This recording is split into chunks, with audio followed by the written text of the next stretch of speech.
what is founder-led content marketing?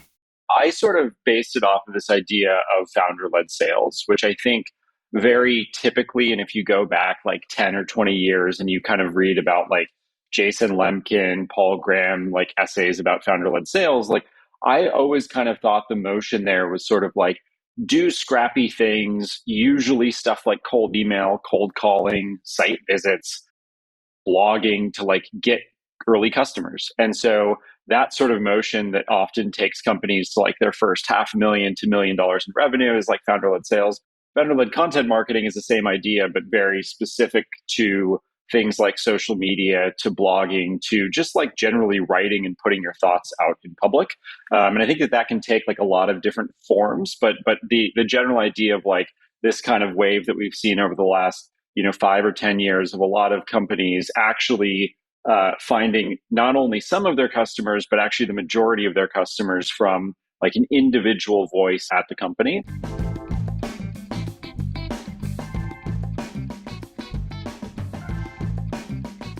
Hi, and welcome to the Optimize podcast. My name is Nate Matherson, and I'm your host. On this weekly podcast, we sit down with some of the smartest minds in content marketing.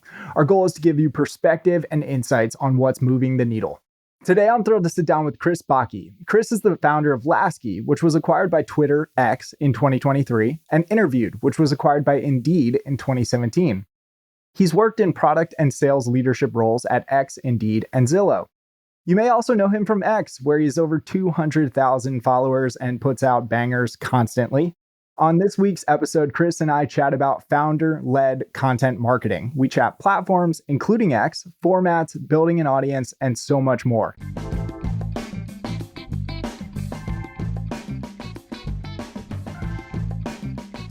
Thanks for listening to this week's episode of the Optimize podcast. It's brought to you by Positional. If you don't know by now, my name's Nate, and I'm one of the co-founders of Positional. And we've built what I think is a pretty awesome tool set for content marketing and SEO teams. We've got tools for keyword research, internal linking, content optimization, and even a couple tools for analytics. We'd love for you to check it out at positional.com. Chris, thanks so much for coming on this week's episode of the Optimize podcast. It's great to be here. Thanks for having me. We have this internal forum or community, as Y Combinator founders called the Bookface. And recently you published an article to the Bookface that I thought was so good and so interesting. And it was about your experience as a founder running what you called a founder-led content marketing motion. And I want to unpack some of the learnings from that post in this podcast episode today. But first, for our listeners, what is founder-led content marketing? I don't really know, but I'll tell you what I think it is, which is it's kind of one of these terms that maybe I plus other people have just kind of come up with. I sort of based it off of this idea of founder-led sales, which I think very typically, and if you go back like 10 or 20 years and you kind of read about like Jason Lemkin, Paul Graham, like essays about founder-led sales, like I always kind of thought the motion there was sort of like do scrappy things, usually stuff like cold email, cold calling, site visits, blogging to like get early customers. And so that sort of motion that often takes companies to like their first $500,000 to $1 million in revenue is like founder-led sales. Founder-led content marketing is the same idea, but very specific to things like social media, to blogging, to just like generally writing and putting your thoughts out in public. And I think that can take like a lot of different forms, but the general idea of like this kind of wave that we've seen over the last 5 or 10 years of a lot of companies actually finding not only some of their customers, but actually the majority of their customers from like an individual voice at the company. And I think like Gary Vaynerchuk was like an early person here, where like he built this like VaynerMedia empire over the last however many years, 15 years, that really is centralized on like his Instagram content, his YouTube videos, his TikToks, his like Twitter presence, his LinkedIn presence. And so I think we're seeing like the rise of that in all sorts of other areas like marketplaces and SaaS and a bunch of other areas. So just to play it back to you, it sounds like founder-led content marketing is really like the founder like telling their story or existing on a platform like X and sharing content and building their own audience in which they could then leverage for their startup's go-to-market motion. Is that right? Does that sound right? Yeah, and very specifically, like from the founder's actual personal brand or from like using their name. It doesn't even have to be the real name. I think we've seen like companies in crypto and Web3, like, not use their real profile photo or presence, but it's like an individual behind that account, which is, I think, fundamentally different from like a brand posting content, which I think is how, a lot of founders still think about like, oh, I should do content marketing at the brand level. This is sort of like using your own voice or your own likeness to, be publishing content. And you've got 200,000 followers now on X, but you didn't start there. I'm sure it's been a long road to get to 200,000 followers. When you're first like thinking about the platform that like you want to like build your audience on, like how do you coach or what do you recommend to founders who are thinking about like that first platform that they'd want to build an audience on? Yeah, I mean, I think for like my story, and I think for a lot of people, it ends up being super accidental. Like there wasn't a lot of thought. Maybe there should have been, but like my Twitter journey was like I signed up for Twitter in 2012 because it was something that was like, or maybe even 2013, it was like a pseudo requirement. Like the company I was working for was like redoing our team page and everybody had like their Twitter linked. And I was like, okay, shit, like I need to create a Twitter account to do this. And so like I did nothing on the platform for 6 years. And then in late 2019 was working in sort of a senior role at Indeed, was quite like, you know, like satisfied but a little bit bored with the day to day. So I like we came back to Twitter randomly. I don't even know how, but I started like interacting with this like tech Twitter ecosystem and following a bunch of VCs and following some founders like Aaron Levy from Box and just like seeing how they were using Twitter as a platform. But I think from like a platform choice perspective, it was funny because like, by the time I really started actively using Twitter, the platform was like 14 years old. And so I think that there's always some reluctance, like when talking to founders about like, isn't it too late to like start posting on Twitter or X or like, man, like it feels like all my competition's already on LinkedIn. Like, should I post there? Like, oh, like I'm not so sure about like, I feel so late to like YouTube or whatever. It's like all these social platforms are super old, right? Like with the exception of like TikTok, which is like the new kid on the block because it's only like 8 years old at this point. And so, like, I think, picking a platform, if you're going to be thoughtful about it, the way that I always frame it is if you're doing this for customer acquisition, purposes, or you're doing it to network with VCs, or you're doing it for hiring and recruiting purposes, or there's some sort of like, SEO related benefit to like the platform that you're picking or to your like strategy there. Like you may want to be a little bit thoughtful in platforms. I always actually think a lot of this comes down to where you as a founder or where you as an individual, like stylistically, the type of content that you want to create. So, a good example of that is like Instagram is a very like photo heavy platform. Like, yes, there's videos. Yes, there's like text elements now, but like as a platform, it is photo first. So if you enjoy photography and if you have a brand where like photos can trend really well, like you may want to be thoughtful about using something like Instagram. Twitter and like LinkedIn are very like word heavy. Yes, they have native video. Yes, you have like photo elements, but like, 80% of the content that you're seeing on these platforms is very text heavy. So if you enjoy writing, short form, long form text, that may be good. YouTube and like podcasting totally separate in terms of video. And so I think a lot of this is people pick the wrong platform that's just ill suited to the stuff that they actually enjoy. Like I really have found that I enjoy writing a lot more so than I enjoy creating video content or podcasting as like an individual or posting photos. And so I think using that and figuring out, okay, now my sort of constraints here are how do I like grow personal brand? How do I grow my company through like a sort of text-based medium on LinkedIn, on X has been interesting. But I think that there's a lot of burnout early on. Just as you have like founder market fit is an important aspect, like founder content fit is actually another important aspect, or like founder platform fit is super important. Like the people that are great at YouTube are often terrible at Twitter and vice versa. And so kind of picking the thing that like you can actually get passionate about more than, doing like a one-off thing every month or every week is actually super important because I think with all content, it rewards consistency. And so you have to be consistent. So it sounds like we need to choose a platform that like fits our style, like, or like the type of content we generally like to create. Like if we like longer form content, maybe that's LinkedIn. If we like to do videos, maybe that's YouTube. So we need to, and that's important because like this is a long-term game. So we can't like choose a platform that we just totally hate doing because we're not going to want to do it. I think that's right. And then also like we probably want to think about like where our potential customers exist, or like where those investors exist, or where those job candidates exist, like the reason why we're doing this. And on this podcast, we often joke that traffic doesn't equal dollars. And so I want to ask you, does Twitter followers equal dollars? Followers, yes. Individual engagement, definitely not. So I'll give you sort of an example of this. Like, I think followers over in content marketing, I think generally what we're trying to do, especially if you have something to sell, whether that thing is that you're selling is like a $10 course all the way up to like I've worked with founders that are actively using content for like 7-figure ACV deals in the healthcare or battery like energy space. Like sort of regardless of what that spectrum is, ultimately I think people that are successful at content, it is the motion of moving people from like a very low intent environment to a high intent environment.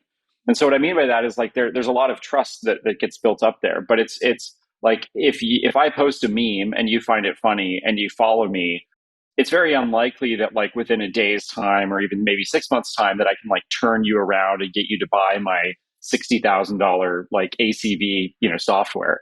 And so I think followers is helpful because it sort of like helps you early in the process of like filtering out the noise from like who are sort of your like true super fans. And so the more of those that you have, I think the better. And I think that's generally true across any platform. Now, to your point, and maybe what sort of relates to like the SEO side of this is like, I think too many founders get caught up in like creating and posting viral tweets and bangers and like finding these things that go mega viral and thinking like that's going to be the secret. Like the reality is for most companies, especially who are focused on B2B, you actually have like a very finite, super limited set of buyers, right? Like most of the companies that like I invest in and founders that I work with, it's like, anywhere from like, cool, you're selling into insurance companies. Like there's 200 insurance companies in the US that actually matter. And maybe there's like a couple dozen people at each of those companies that's going to be like in your ICP, all the way up to, okay, you're more like consumer focused. So maybe there's like a couple 100,000 people that could be end customers.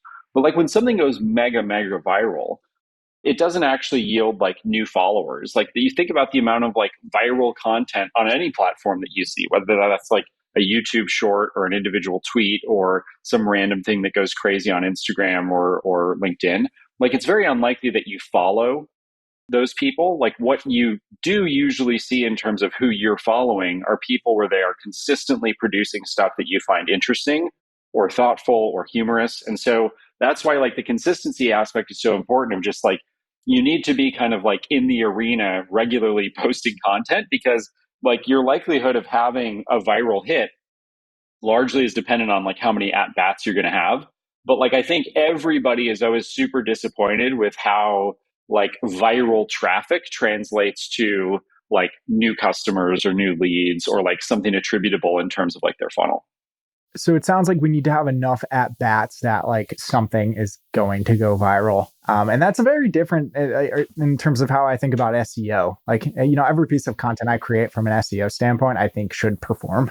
Whereas from like a social standpoint, it sounds like consistency is really important because we might not know what's going to do well. But to your point on like closing customers from these viral posts, it sounds like the path is not totally linear for like a potential buyer. But I know that like founder-led content marketing, is pretty impactful for you at Lasky. Like if I'm not wrong, I think you closed like, many millions of dollars like from the work that you were doing on Twitter X. And so like, what does the sales process look like? Does someone see like one of your like viral memes and then share it in their Slack group, and then they're like, oh, you know what, we actually need his product? Like how do you take the follower and convert them to a customer?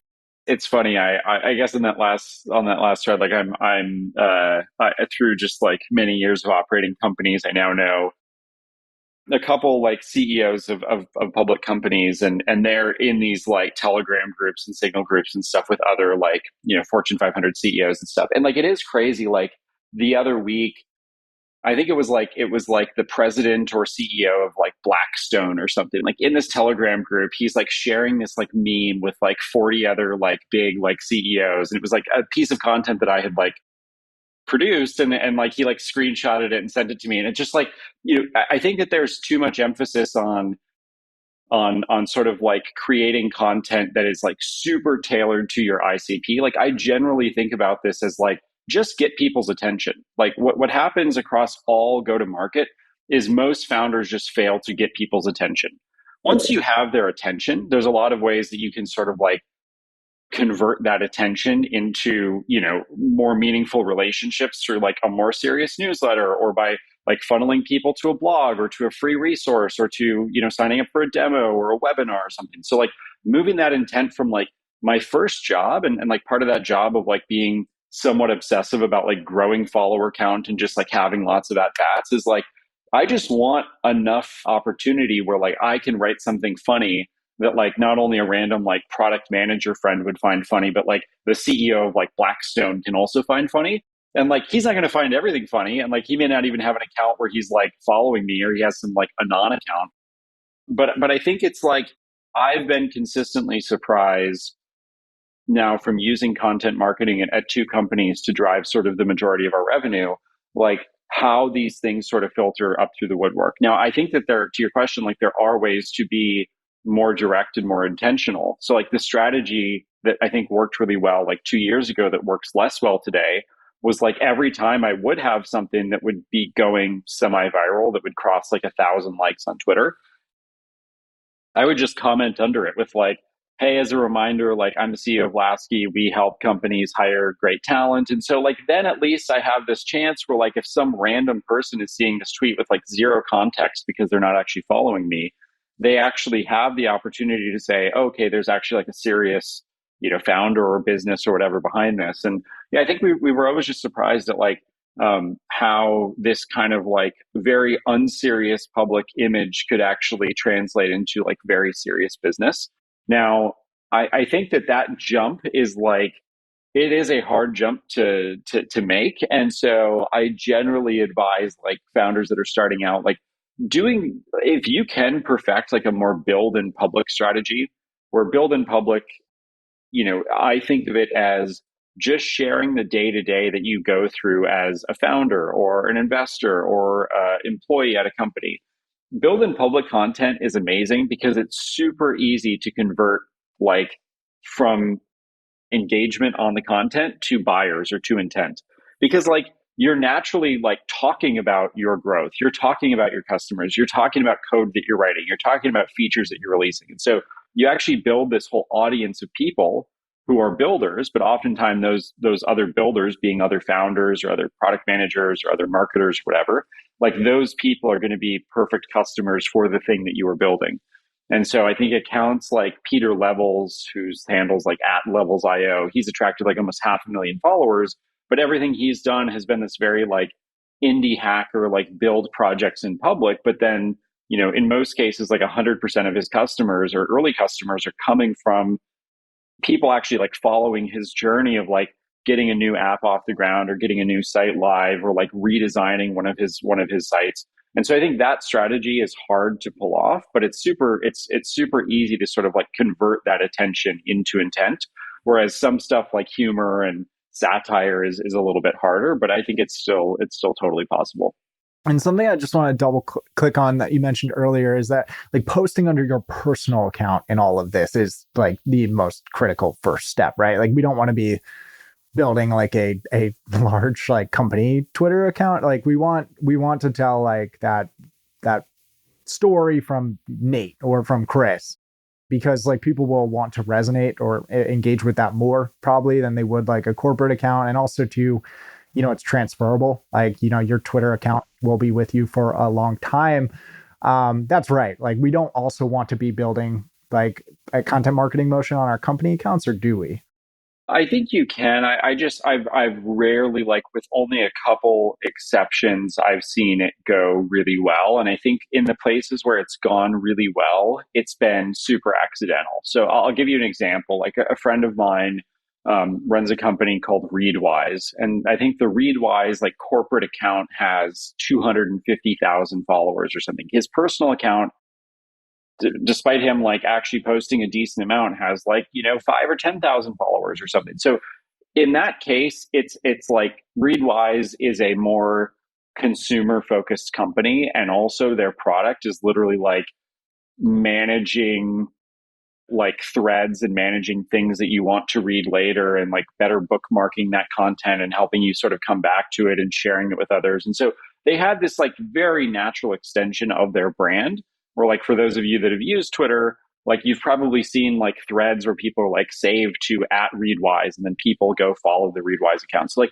stuff like that, I think from a corporate brand makes sense because people are naturally like tagging the brand, and they're following it in public. But like building that brand from scratch as like a B2B brand, it's like, who really gives a shit about like most B2B brands? Like I was sort of like roast like when founders say like, oh, I have like a like company brand that I really want to build. It's like there's nothing wrong with building that, but I always think like you should think about building your own founder voice, at least to be equal to like the company brand. And I just think about like it's so much more interesting what like Brian Chesky is saying and doing on the internet than what the like corporate Airbnb account is doing. I think it's so much more interesting to follow like a Sam Altman or an Elon or like whoever you want to follow than what like the OpenAI or like the X accounts are saying, or the Tesla accounts. And so I just think like that's where once you get good at content, and by getting good, it's just like taking a lot of at bats and sort of finding your voice. Like that voice, to your point, like is highly transferable. Like I have now worked at 3 startups in the last 12 years, and so if I had built all of that under a corporate brand, like after every acquisition, that would have gotten sold off, and having to restart is super painful. So I think that there's a lot of impact to the transferability of like taking your name and being able to use it for the next thing or the next project. But even if your current company is like your life's work, I just think it's like a very hard thing to cold start. And however much energy you're putting on building out like your company's brand or that corporate brand, like spend the same amount of time at least focusing on your personal brand. And I guarantee like 9 times out of 10, you're going to see stronger results because people like want to trust you. They want to sort of associate like a face and name to some of this content that's being put out. So I think this sort of like faceless content is super hard unless you're like a massive corporation like McDonald's or Uber or something. But even in those cases, like following the executives is usually more fun.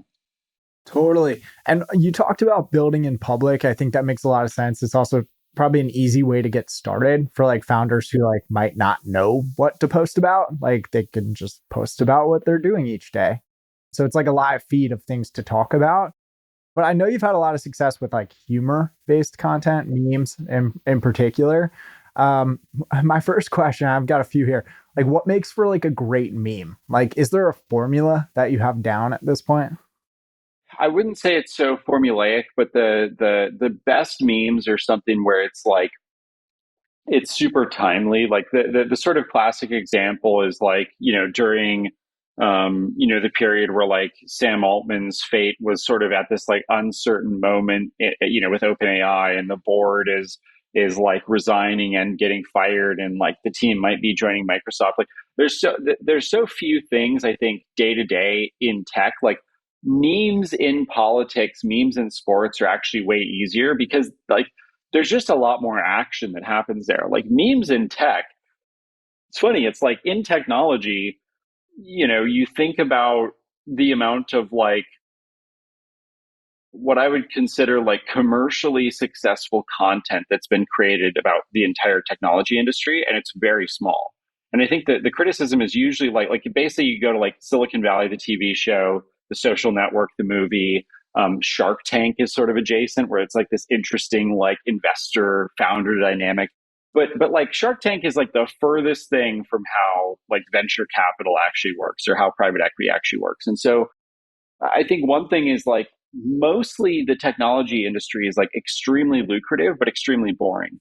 And so I sort of like that's sort of the default assumption. But I think just like any industry, like you can find humor in a lot of stuff. And so there's a lot of like niche humor that works really well that like there's so many times where I think, God, like, does anybody actually care about this like minor drama that's happening at WeWork? But I think like we're so starved for like interesting stuff happening in tech that like that one little story is actually going to be like the story of the day.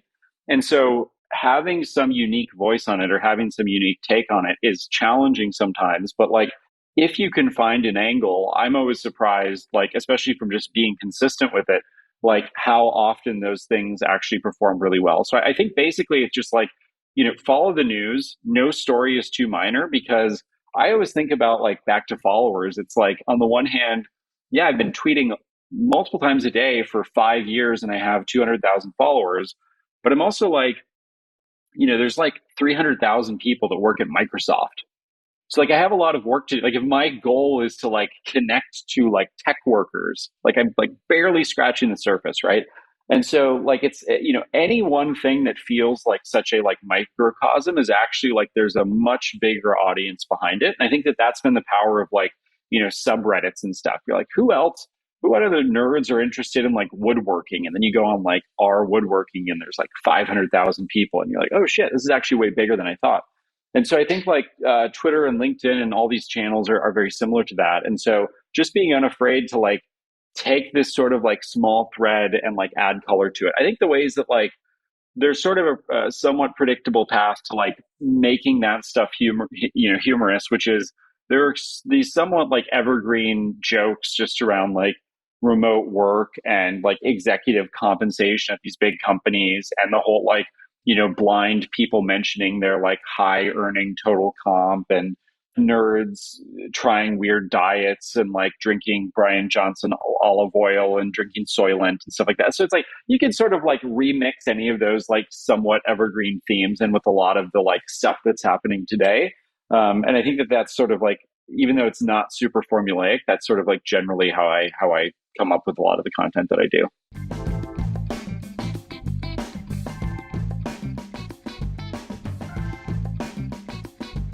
And now just a quick word from one of our sponsors, actually our only sponsor, that is Positional.com. Positional has what I think is an awesome tool set for content marketers. We've got everything you need to take you from start to finish and help you scale this channel, as I've done over the last 11 years of my career. We'd love for you to check it out at Positional.com. Yeah, so just to play it back, it sounds like pop culture, like you mentioned, like Silicon Valley, maybe we have like a meme of Russ Hanneman or something like that, or like a Succession. I think you go to Succession quite often. Great show. Timeliness. So like we want to tie this meme or this humor to some event that's happening today or right now.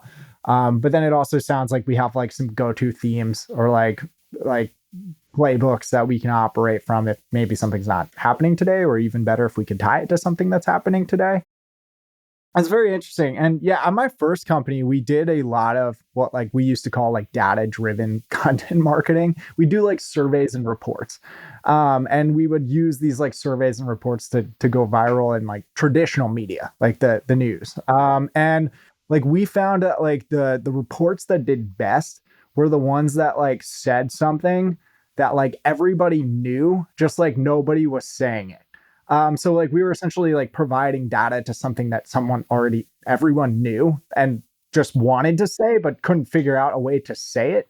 At least that's what we found that worked on like the digital PR side of things, but it sounds kind of similar to what you're describing on the social side of things. Very similar. Yeah. There's like like truly unique insights. I also think like a lot of this is, I think like remixing content is an art. Like I think that people get mad over like stealing content. And it's like what happens is if some new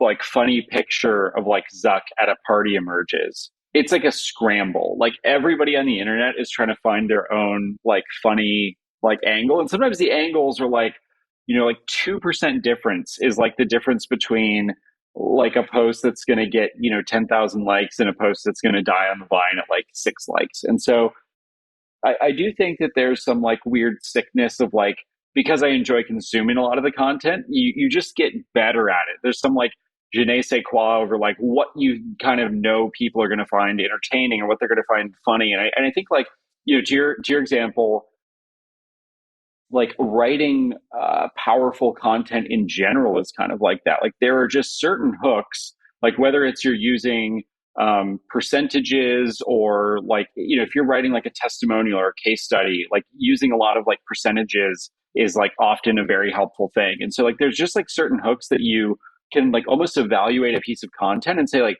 well, this is how I would improve this case study to be 2x better by just like adding more statistics in. Because if it's all just like words, people aren't going to believe it. Like, what did it actually measurably improve? And I think that like writing headlines, writing like blog posts or like article titles, writing content, it's like all kind of fits in the same thing of like you do it a lot and you kind of get used to at least somewhat out of the gates, like what's going to trend better than some things. And then a lot of it's just like, did you hit the right timing and did you get lucky in terms of like it getting sort of picked off the ground? Yeah, what you've described with like numbers and percentages, and it's very similar to like how you would optimize a title tag for SEO. And like you want to use certain words, like people like I can't. It's hard to define, but like over time, I've written like thousands of title tags, and you just start to like understand like which words people latch onto. Like best practices is like at least from an SEO or examples. Like people love examples, and they love like 19 examples. But I want to ask about humor. Like how careful do we need to be? Like, can this go wrong? Can we put out like what should be a humorous meme and it like backfires? Is that something we need to be worried about?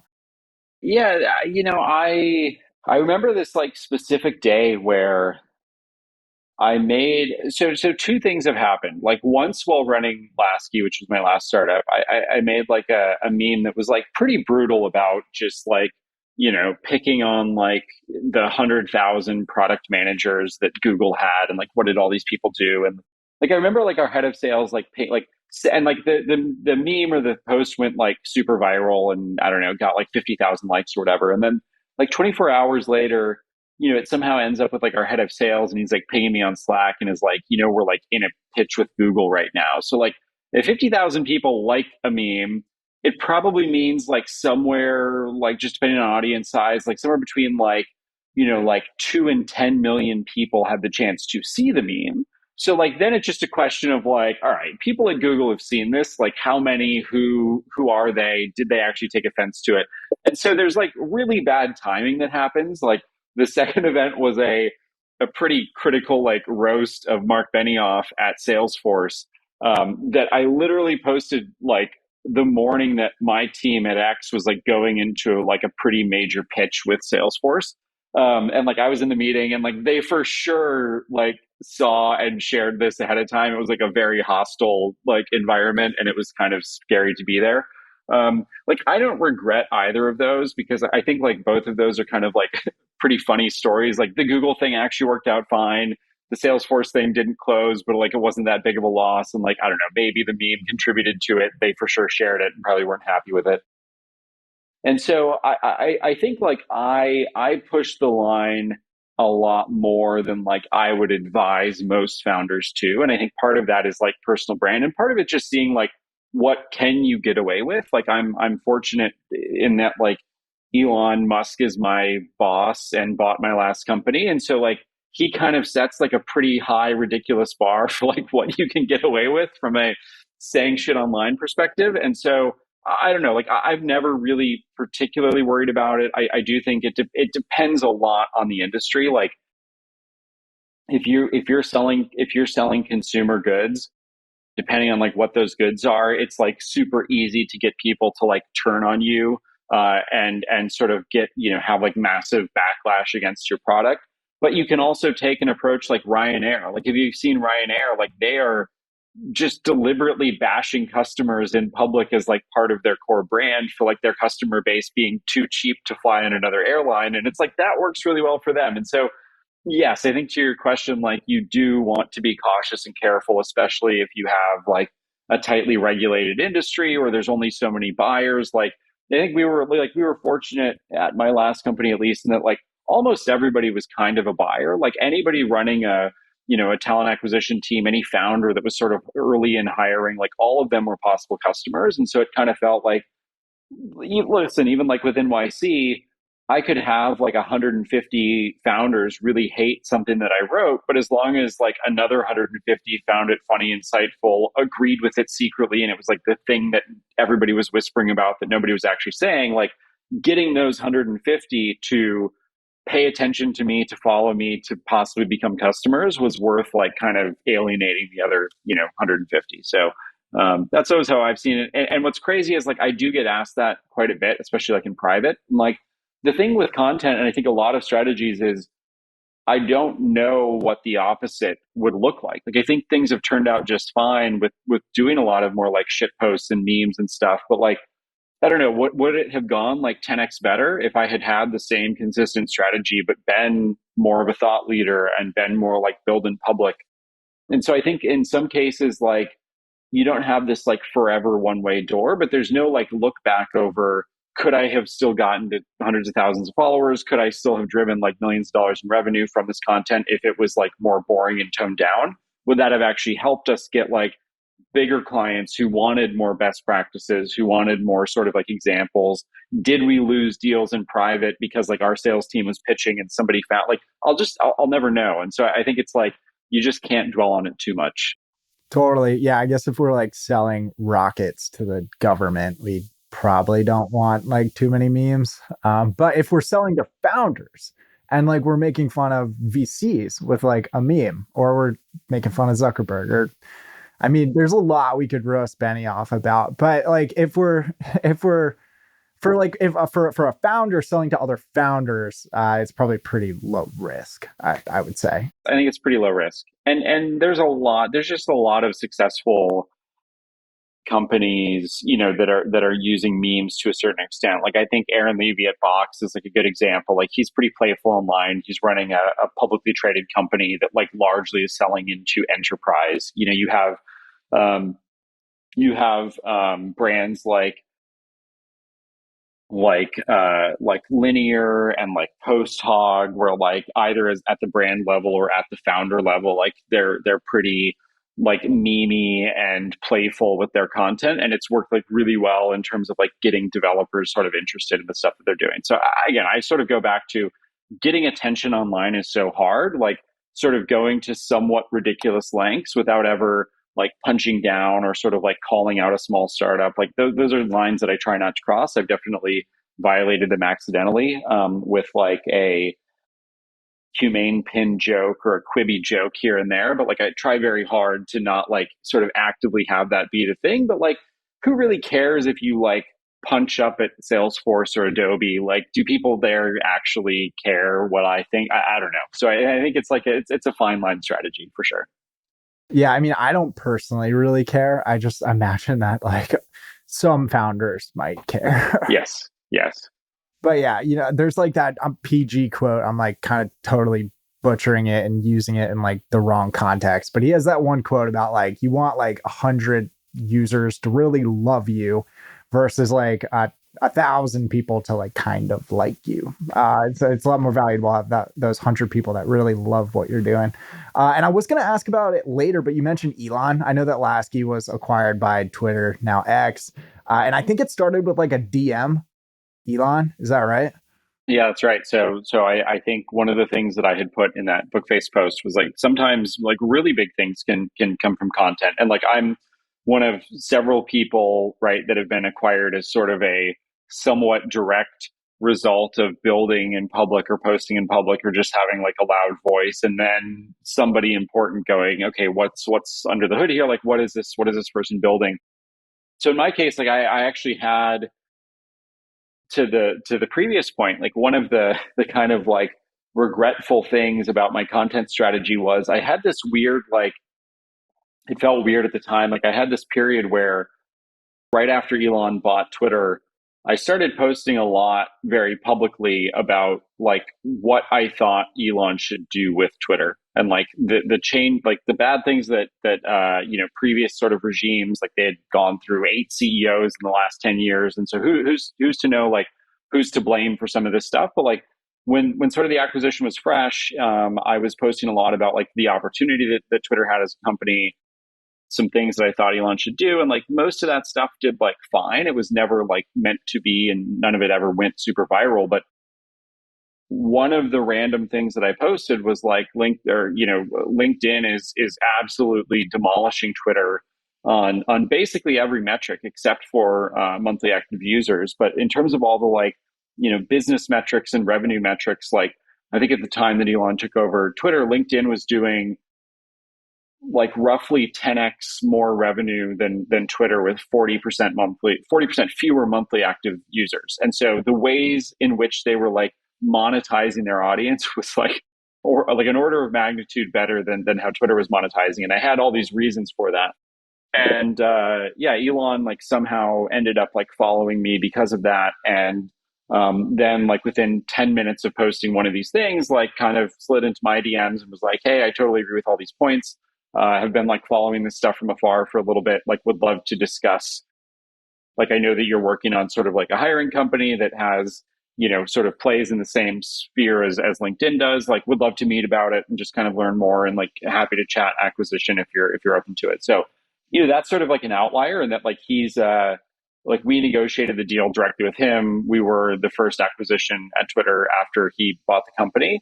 And so kind of fun and wild times there, as one can imagine. And like he just, there's sort of very little bullshit there. He gets straight to the point. The deal happened quite quickly. But I think from lots of other founders, even way before that, like knowing founders who, had like an Instagram post, or had like, were doing like YouTube stuff where none of it was ever viral. Like they had a couple thousand followers, but like that led to a strategic partnership or a strategic investment with some company who then later bought them, like off of a YouTube video or off of some blog post that they wrote. Like this has just happened in the space for a long time. I think the way that it happened for us was seemingly pretty random, but I think also there was 4 years of like daily tweets that I had sort of put in leading up to that event. So, like I said, I think there's just like very few people that are willing to make that time commitment in addition to trying to run a company. And for me, I think the only reason that it made sense was we kind of forced ourselves to monetize my audience and like use my audience to like push the founders that were following me into into this kind of like pretty expensive like software to help them hire, or marketplace to help them hire. And so that all worked out. But yeah, that was sort of a seemingly a direct result of just like talking about sort of the missed opportunity that Twitter had as a company. Yeah. Does he like send you like a Calendly link to like book a time, or like, yeah, how does that work after he DMs you? Well, I'm misremembering a little bit, but I remember the call like vividly. I mean, it was only a little over like a year and a half ago. He DMs me and is like, "Hey, would love to chat more about this." I said, "Sure, happy to chat anytime. Let me know what works for you." I thought it would have been funny, like if I sent him my Calendly, because that would have been like a legendary thing to like make him book time with me. I didn't do that. But like this was like on a Thursday or something, and he's like, "Yeah, like I'm traveling to somewhere in the world tomorrow, but like I'm around this weekend. Can you just give me a call Saturday afternoon?" Right. And then he like leaves a cell phone number. And, the stressful thing about that is like, I don't know like what time zone he's in, because it could be like anywhere in the world. And so I didn't want to it felt like too much back and forth to be bugging him with like, yeah, can we get more specific on like, is this like 1 p.m. Pacific, or like, do you want Central? And so I can't remember exactly, but I just like called him at like 1 p.m. Pacific, and like he picks up like first ring and is like, "Hey, Chris." And it was like very surreal, had like a 15-minute conversation. I think he was like on his plane flying somewhere at that time. So he had like time to kill. And he was like the entire 15 minutes, he was basically just like grilling me about LinkedIn and like how much I knew about LinkedIn and what they were doing that Twitter wasn't, and like why we should do XYZ. And then that led into like a, "Hey, come meet me at like Tesla Fremont. I'm going to be in the factory. Like we should chat." Ended up like getting dinner, and that turned into like a 5 hour dinner with like just Elon, my co-founder, and me, where he was just like 5 hours of like basically just like asking us questions. And then at the end of it, he's like, "Yeah, cool. Like, I want to buy your company. Like, what is it going to take?" And then like it basically just kind of happened very quickly after that. I have like a million more questions, like what he ate, like how many security guards did he have, things like that. But I want to ask about LinkedIn because a lot of founders, it feels like, are like flocking to LinkedIn, like with like mediocre content. I want to say, like, how do you feel about LinkedIn? Is like LinkedIn a good place for founders to be hanging out right now? I think to be very direct, like what I told a senior group of ex employees, this will be news in the off chance that Elon's listening right now, but I'll have this conversation with him next week. But like, I mean, LinkedIn is a is like a serious, very credible threat to X in terms of the just like sort of, I think, on a bunch of different fronts, but like as a place where people who are important in the world are increasingly sharing thoughts. Like I never really think about threads. Like maybe this like will get clipped out 10 years from now and it'll be like famous last words because like threads like dominates the space. But like LinkedIn doesn't come up enough like outside of founders, but it comes up all the time with founders. And so yeah, I think it's a credible threat. Like they've done a very good job like taking a product that is, 10 years ago, LinkedIn was only used a couple times per year by the average person. And they had this serious business challenge, which was like, how do we make this stickier? And they've tried some like wild things there. Obviously, like getting into sort of like the content game and user generated content stuff was clearly genius back. And it's actually like a relatively new effort, right? Like you think about, I always tell like YC founders, like when you and I were starting our companies out of YC, I was summer 15. I think you said you were like winter 16. Like LinkedIn, I don't think had a like they didn't have like content yet. And so, or there was like it was brand new at the time. And so it was just like not a place where you could really like share thoughts and build. It was just like purely for networking and obviously like you could send DMs and stuff like that. So all of this has kind of come up in the last like, 7 or 8 years. And it's a super unique platform, I think, for one very specific reason, for founders at least, which is founders love LinkedIn because I think founders realize that they have a ton of control over their audience on LinkedIn. And so what I mean by that is if like the social stuff that you're using on a daily basis consists of some mix of Facebook and YouTube and Instagram and Threads and X and all these other platforms, all of those platforms from a follower following perspective act in the exact same way.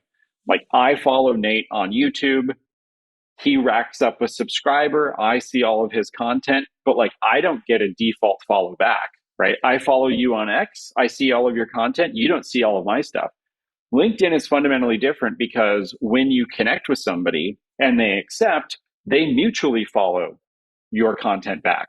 And so it's kind of this crazy world where like, unlike any other platform, like you could go follow like Tim Ferriss or like Bill Gates or like somebody like that. And like theoretically, I don't know how like much Bill Gates is spending on LinkedIn these days, but like theoretically, if he or whoever's running his account accepts, like the content that you're posting could very easily end up like when he opens LinkedIn on his phone, like could very easily, end up there, especially if you're doing it consistently. And so I think people have realized like LinkedIn is such a content poor platform. Like you said, both I think the quality of posts, but also it's a massive social network where still like much less, I think, than 1% of people are posting. Most people are sort of in a read only mode with LinkedIn. So if you are a founder looking to get started with a platform, the three massive advantages that LinkedIn has is number one, they've taken all of the connections that you have gathered over the last 10, 15, 20 years on the LinkedIn platform and turned them into this concept of followers. So day one, I think if you're looking at a new platform, you're like, well, shit, do I start a podcast from scratch? Do I start a YouTube channel from scratch? Do I start an X account from scratch? Or do I take this, 800 person follower list on LinkedIn and start posting against that? I think that that's an easy yes for most founders. Number two, you have a lot of control over getting more followers because you can just endlessly send connection requests. And if 40% of those people accept, you can grow your follower count pretty reliably without ever posting content. Like, I work with a founder who has 30,000 followers on LinkedIn, and she had never actually had a content strategy. She was just connecting with everybody in her industry. And now that she's starting to write more, it's performing really well for her because she has all these super relevant followers that she's added over the years. And then I think the final thing is it does feel like a very kind of brand safe place. Yes, it is it's extremely boring. I think 99% of the content on there. But in terms of selling to enterprises, selling to big companies, they're very good about or seemingly very good about regulating a lot of the content that ends up there. So you have all of these censorship problems with the platform, but you also end up with a place where it's a platform that some random manager at Occidental Petroleum could be scrolling through at work and nobody would take notice. But if he had YouTube up at work, it'd be what are you doing? So yeah, I mean that's sort of how I feel about it. It's an interesting platform to get started on, I think, for a lot of founders. Totally. Yeah. I feel like the bar in terms of doing well is a lot lower on LinkedIn versus on Twitter. I think to your point about having a built-in following already, that's totally been the case for me. I started posting pretty actively on LinkedIn about a year ago and I had 6,000 followers at that point, connections. I think today I've got about 10,000, but throughout that year, every week I was going and adding people in our ICP, knowing that once they accept my request, they're going to start seeing my content. So I can feel like I can be a little bit more targeted in terms of who I can bring into that following. Versus on Twitter, it kind of is more of a free for all.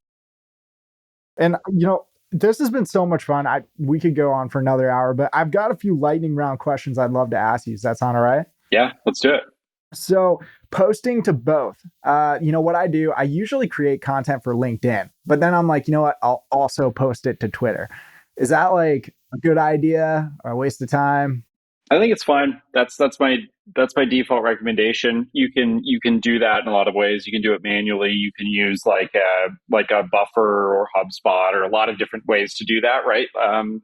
And so I think that's always smart. You never know. I think for most founders, even if 90% of the love is coming from one of those platforms and not the other, there's still hopefully some low-hanging fruit by having a different set of eyes, a different set of followers, and sort of a separate chance to actually, have that piece of content perform well.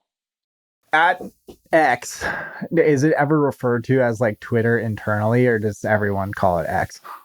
No, I think it gets called Twitter internally sometimes. Depends who's in the room, but yeah, it still gets called Twitter. Has anyone ever spotted you on the street because of one of your viral tweets? No. Luckily, I use my real picture on LinkedIn, but I don't on Twitter. And I think that's actually quite helpful. I'm friends with some bigger podcasters that have a YouTube presence. And when we're walking around, they will totally get recognized. And it seems like something I don't want to deal with. So I will continue to use my fake cartoon profile on Twitter. Video, how important is video in a Twitter post or a LinkedIn post? Pretty important. Yeah, I think both companies, both LinkedIn and X, reward native video in sort of an outsized way. All companies are competing over more user generated content. And so I think that the simple advice here is product managers want to get their Q2 promotions. And so they will do things to promote image carousels or native video and make that sort of generally perform better in the algorithm because video is super important. So it's not to say, it kind of goes back to if you're a person that doesn't really enjoy video, just skip it. There's tons of gains to be had without it. But I think for people that are willing to tiptoe into video, I've seen a lot of good things happen on both platforms with people uploading, especially short form native video. With the Twitter algorithm, if we put out a banger and it goes really viral, is the algorithm then going to want to reward that next thing that we post? Yeah, I mean the algorithm like changes quite a bit, but I think that there definitely have been times where that is the case. That's generally pretty typical. Like you post a banger, it attracts like a bunch of new followers, and now those new followers, but even people that have like seen that post are sort of like looking for something else. And so, it's very rare that you're going to post two hits in a row. So just post something. Um, but oftentimes the like simple advice here is if you post a banger, the next post often can be like a reintroduction for new followers. I personally kind of hate the strategy, but I love it in that it works really well for people. So it's kind of like you post something that goes super viral, you wait 12 hours, your next post after that is like, hey, by the way, I'm Nate, I run this company Positional. Here's what we do. This is what I generally talk about. It's kind of an easy way to maybe like filter more direct, kind of serious followers after a piece of content does really well. Yeah, I've seen those like, hey, my name's Bob. Just a reminder, like I own like 15 gas stations in Wisconsin. Um, just a couple more here.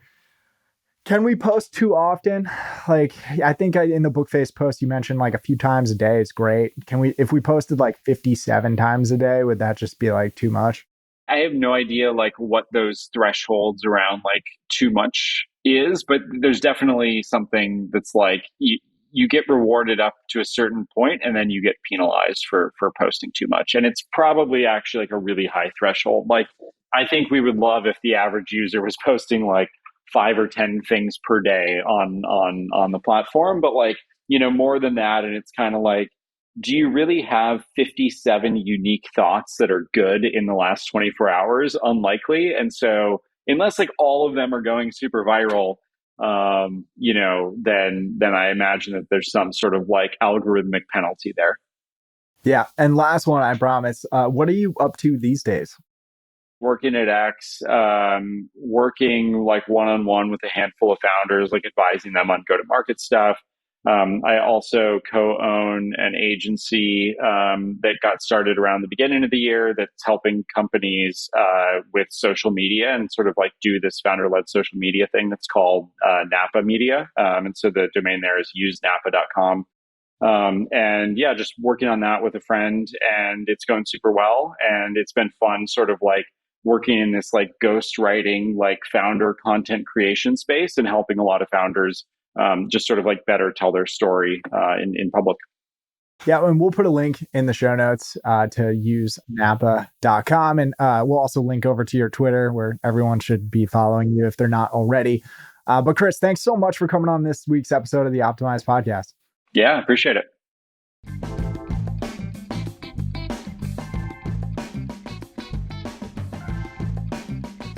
And that's a wrap. And I just want to thank our sponsor, Positional. They've got what is a pretty awesome tool set for content marketers and SEOs. They've even got a couple tools for social media. We'd love for you to check out Positional and the tool set that we've created over the last 15 months at positional.com. And you can always reach out to me if you have any questions. My email is nate@positional.com. Whether you've got questions about our tool set or comments and complaints or even positive feedback about this podcast, I'd love to hear from you. And don't forget to hit the like and subscribe button wherever you are listening to this podcast. Thanks so much for tuning in. Bye.